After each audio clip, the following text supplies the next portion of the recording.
This is the Audi e-tron GT. We're here at this car's Australian unveiling and we're going to talk about Audi's new electric halo vehicle. This is a Grand Tourer, it's got 4 doors, it's a direct rival for the Porsche Taycan, and it starts from $181,700 here in Australia, and it should start arriving in September.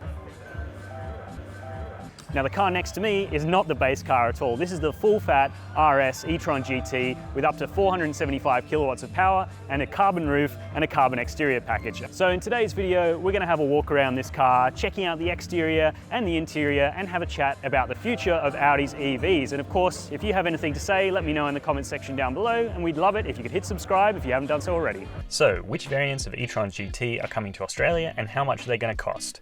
Well, the starting price is $181,700 for the e-tron GT Quattro with 330 kilowatts of power and all-wheel drive. Now, all of these vehicles also get a 2-speed electric transmission on the rear axle, which should improve efficiency on the highway. The claim is 18.8 to 20.5 kilowatt hours per 100 kilometers, depending on which grade you get. Now that means you get about 487 kilometers of range from an 85 kilowatt hour battery for the Quattro, and then the flagship RS variant really bumps things up. Firstly in price to $249,700 before on-road costs and options, and then also in terms of power. With 475 kilowatts on tap for up to 2.5 seconds in overboost mode, this is the most powerful RS product ever. So let's talk about what this e-tron GT looks like. Sitting here in tactical green, which is a special color reserved for the range-topping RS grade. Now at the front, we've got LED matrix headlights, standard across all grades in Australia. And on this RS model, you can tell it apart because it's got this black front end package.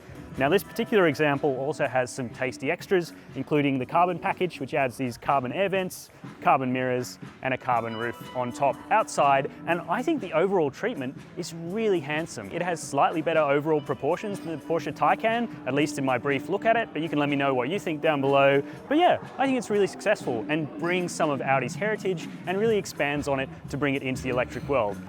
So the other really cool thing about this J1 platform-based Audi e-tron is its charging capability. It's got 800 volt electrical architecture, and that means it can DC fast charge at up to 270 kilowatts. And on that point, Audi includes 6 years of free charging using the ChargeFox network here in Australia, which is really awesome. And if you want a home charge on this side, you can get a 22 kilowatt wall box, which is sort of double the speed of the usual 11 kilowatts you see on an EV like this. And I reckon that's really rad. Now let's jump inside the cabin of this left-hand drive pre-production example and check it out.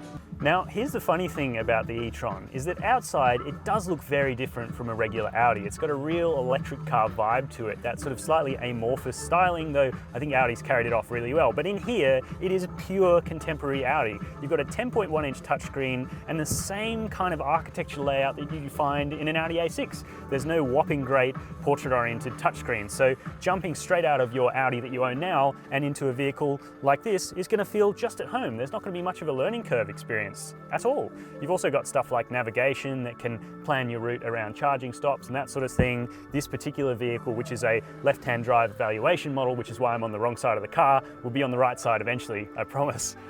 This one has these Sports Pro seats here, and they have massaging, full electric adjustment, heating and cooling, and all of that stuff is going to be standard in the final equipment on the Audi RS e-tron GT, so the range-topping variant. And yeah, I love the driving position. It's super low to the ground, just like a Porsche Taycan, and it feels like it's going to be awesome to drive. You've even got little paddles on the back of the steering wheel to adjust your regeneration settings. And of course, the other great thing about this e-tron GT is that it's got all the usual build quality excellence that you would expect from a vehicle from Audi. Everything feels really solid to the touch, and the materials are absolutely lovely. So of course, one of the other great things about EVs is their added practicalities.